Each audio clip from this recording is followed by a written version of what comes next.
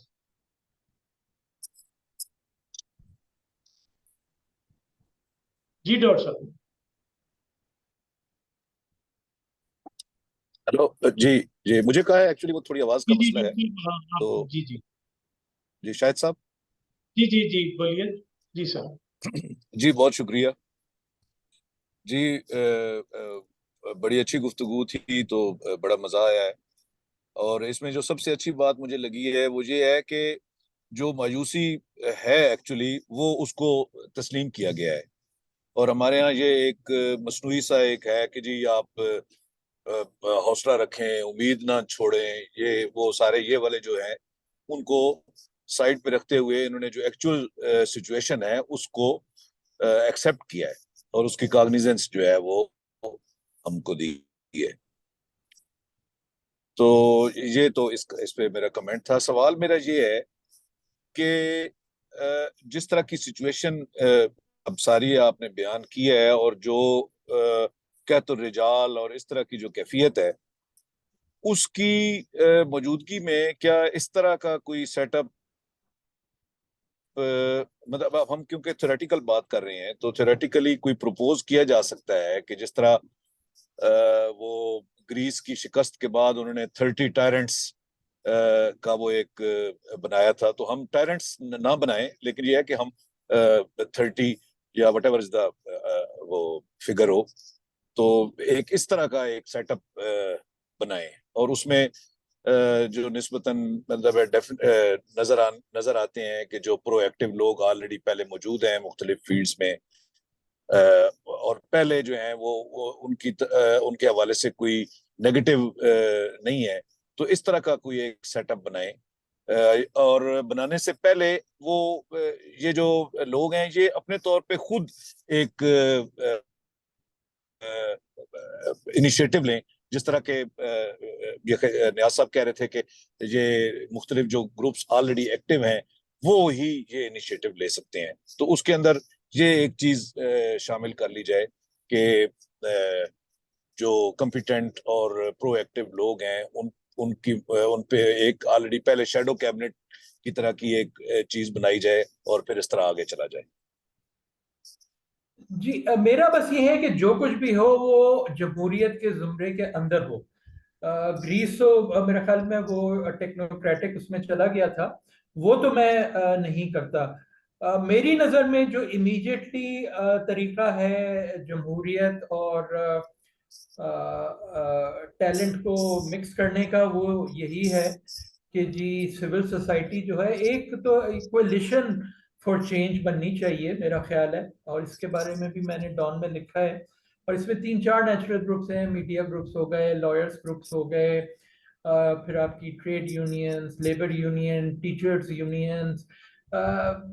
کچھ ملکوں میں آپ نے دیکھا ہے مثلا سوڈان میں بھی اسی قسم کی ایک وہ کولیشن بنی تھی جس کی وجہ سے جو ہے وہ ڈکٹیٹرشپ وہاں 30 سال کی ختم ہوئی تھی. کچھ اور ملکوں میں بھی اس قسم کی بنی ہے.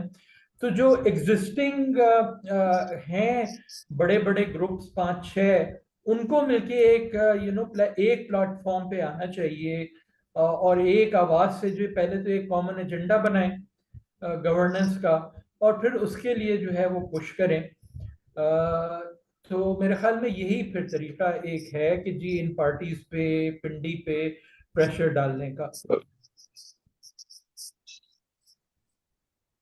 جی اس میں میرا خاص طور پہ یہ تھا کہ جو انٹلیکچوئل لوگ ہیں کام کر رہے ہیں ان کو پرویکٹیولی جو ہے وہ آگے بڑھنا چاہیے. جی انٹلیکچوئلس کے گروپس ہیں تو یہ نیچرل گروپس آپ کو نظر آتے ہیں, labour unions, lawyers groups, media groups, intellectuals, teachers, یہ سب اگر کسی طرح اکٹھے ہو جائیں نا ایک پلیٹ فارم پہ تو you know that could be a start. جی ہاں, لیڈ جو ہے وہ انٹلیکچوئلس کو ہی کرنا پڑے گا, جی کرنا چاہیے. جی بالکل بالکل بہت شکریہ ڈاکٹر صاحب. مسعود صاحب, جی مسعود صاحب, مسعود صاحب کیجئے کوشچن, ان میوٹ کریں. مسعود صابر صاحب. جی السلام علیکم, آواز آ رہی ہے میری؟ جی میری آواز آ رہی ہے؟ جی جی بولیے بولیے. ہاں جی ڈاکٹر صاحب, نیاز صاحب بہت اچھی گفتگو رہی. آپ نے جو انالیسس کیا ہے یہ بھی اور جو سولوشن بھی آپ نے بتائے ہیں اس پر بہت زیادہ بات ہوتی رہی ماضی کے اندر بھی, پبلک فورمز میں, پرائیویٹ فورمز میں, اور ان میں سے بہت سارے سولوشن ہم شاید آزما بھی چکے ہیں. پہلی تو چیز یہ ہے کہ جو معاشی استحکام ہے وہ ہمیشہ سیاسی استحکام کی بائی پروڈکٹ ہوا کرتا ہے. یہاں پر جس ملک میں سیاسی استحکام نہیں ہوگا اور پولیٹیکل انجینئرنگ ہوگی, سیاسی اکھاڑ پچاڑ ہوگی, اس ملک کا معاشی نظام کبھی درست نہیں چل سکتا.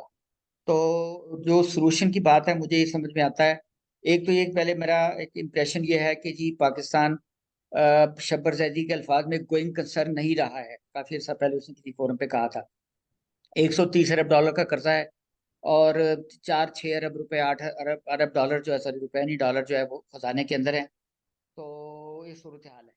تو اب اس میں جو سولوشن نظر آتا ہے وہ یہی ہے کہ دونوں جو ملک کے بڑے ادارے ہیں, غیر منتخب غیر جمہوری ادارے جن کا بہت بڑا رول ہے ملک کو اس جگہ تک پہنچانے میں, وہ دونوں کو اپنی جگہ پہ تھوڑا سا احساس کریں کہ ہم تباہی کی کس لیول پہ پہنچ گئے ہیں, اور وہ اپنی پالیسیوں پر نظر ثانی کریں اور ہینڈز آف کی پالیسی تیار کریں. ملک میں بغیر پولیٹیکل انجینئرنگ کے فیئر فری الیکشن ہونے دیں, کنٹینیوس, ایک نہیں کئی 20-25 سال تک ہونے دیں, تو کچھ نہ کچھ جو ہے تھوڑا بہت ہوگا سولوشن. دوسرا میرا امپریشن یہ ہے کہ جی پاکستان چونکہ ایک نیوکلیئر اسٹیٹ ہے تو نیوکلیئر پاور کو ڈیفالٹ کرنے دینا شاید بڑی طاقتوں کے مفاد میں نہیں ہوگا. یہی وجہ ہے کہ پاکستان ایک پولیٹیکل اینٹی کے طور پر ابھی تک دنیا کے نقشے پہ موجود ہے اور رہے گا. تو یہ ایک تھوڑی سی آپ اس کو رے آف ہوپ کہہ سکتے ہیں. تو اس بارے میں کوئی کمنٹ آپ کریں کہ آپ اس سے ایگری کرتے ہیں کہ یہ چیز ہمیں آگے لے کے چل سکتی. باقی سولوشن تو وہی ہے کہ جو بڑے ادارے ہیں وہ احساس کریں تھوڑا سا. عوام میں تو نہ اتنی سخت ہے, نہ اس قسم کی تنظیم ہے, نہ ان کی کوئی ایسی پاس ہسٹری ہے کہ وہ کسی قسم کا ریولیوشن لے آئیں گے. یہ ان کے بس کی بات نہیں ہے. یہ تو بیچارے irrelevant ہو چکے ہیں اور تماشا دیکھ رہے ہیں کہ ایلیٹ کس طرح سے ایک دوسرے کے ساتھ دست و گریبان اقتدار کے لیے یہ بیچارے سائڈ پہ بیٹھ کے تھیٹر تماشا دیکھ رہے ہیں. تو اس پر کوئی کمنٹ کریں. Thank you.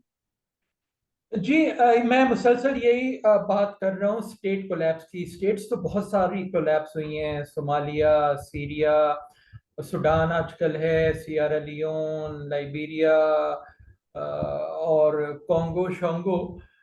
مگر اگر پاکستان فیل ہوا تو it would be the biggest state to collapse, جس کے گلوبل ریمیفیکیشنز ہوں گے. چونکہ جیسے آپ نے ذکر کیا ہے کہ نیوکلیئر اسٹیٹ ہے, پاپولیشن اتنی بڑی ہے, 3 امپورٹنٹ ریجنز کے قصب پہ ہے یہ, central Asia, middle east, south Asia, اور ساؤتھ ایسٹ ایشیا بھی بہت زیادہ دور نہیں ہے.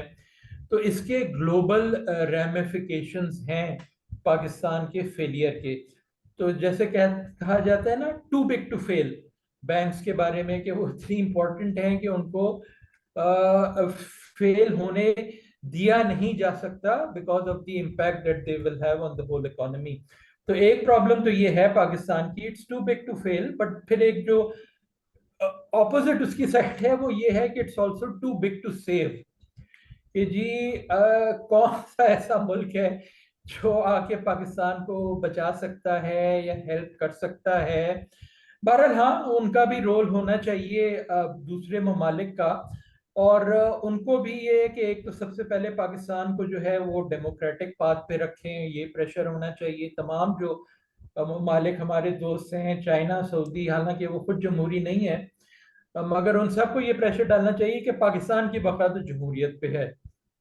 اور پھر دوسرا جو پریشر ڈالنا چاہیے کہ جی یہ جو لیڈ بیسڈ اکانومی اور پالیٹکس ہے اس کو ڈسمینٹل کیا جائے. بہرحال ان کی بھی اپنی لمٹس ہیں. مین امپیٹس فار چینج تو ود ان دا سوسائٹی آنا ہے, اور وہ اگر آیا تو اسے باہر کے ادارے ممالک کچھ سپورٹ کر سکتے ہیں, مگر بیسک انگریڈینٹس تو یہی ہیں کہ جو سول سوسائٹی کے بڑے بڑے ادارے ہیں وہ ایک جگہ متحد ہوں اور ایک کامن پلیٹ فارم بنائیں اور یہ ریئلائز کریں کہ ملک کس حال میں ہے. جی ڈاکٹر صاحب بہت شکریہ. جی ڈاکٹر راحت زبیر اور اس کے بعد ڈاکٹر سہیل جتوئی. جی ڈاکٹر صاحبہ. جی السلام علیکم. معذرت میں نے بیچ میں تھوڑا سا حصہ مس کیا, اس لیے اگر میری بات ریپیٹ ہو رہی ہو تو پہلے معذرت کرتی ہوں. سوال میں تھوڑا سا ہٹ کے کرنا چاہ رہی ہوں, بیکاز میں نے آج کل یہ دیکھا ہے کہ یہ چیز بڑی فیشن میں آ گئی ہے کہ جی جو بھی یہاں پہ پرابلمس ہیں ہم ایک یا دو اداروں کی ذمہ داری کے ساتھ باقی سب کو سم ہاؤ بڑی ذمہ کر دیتے ہیں. مجھے as student of political history کئی دفعہ یہ لگتا ہے کہ ایکچولی فوج اتنی مضبوط نہیں ہے, بلکہ ہمارے پولیٹیشینس ہیں جن کی ویکنیسز ہیں وچ انوائٹ فوج ٹو گیٹ انوالوڈ. تو اگر ہم ایک اس انداز میں بھی تھوڑا کام کرنے کی کوشش کریں کہ وہ کیا پولیٹیکل ویکنیسز ہیں جو فوج کو یا دوسرے اداروں کو پولیٹیکل اسٹرکچر میں آنے دیتی ہیں.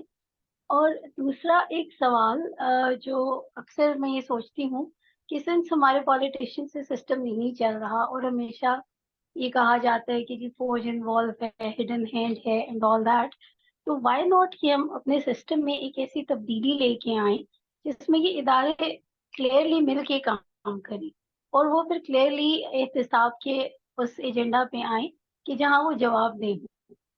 تو ہم نے بہت سارے سسٹمز تو ڈسکس کیے, لیکن کیا کوئی ایسا سسٹم پاسبل نہیں ہے کہ یا تو یہ کہ پولیٹیشینس کی پرسنالٹیز پہ کام کیا جائے کہ وہ اتنے مضبوط ہوں کہ دوسرے لوگ اس میں شامل نہ ہو سکیں, کیونکہ امپائر کی دھمکی تو ہمارے پولیٹیشینس ہی دیتے ہیں اور ہر دور میں مختلف انداز میں دیتے رہے ہیں. تو اس کا یہ مطلب کہ وہ انڈیپینڈنٹلی کام کر نہیں سکتے یا کرنا نہیں چاہتے اور دے آر لیس کانفیڈنٹ. تو کیا ایک ایسا سسٹم نہیں بنایا جا سکتا کہ جس میں یہ ادارے امپائر اور پلیئرز مل کے کسی طریقے کام کریں تاکہ چیزیں شاید بہتر ہو پائیں؟ Thank you.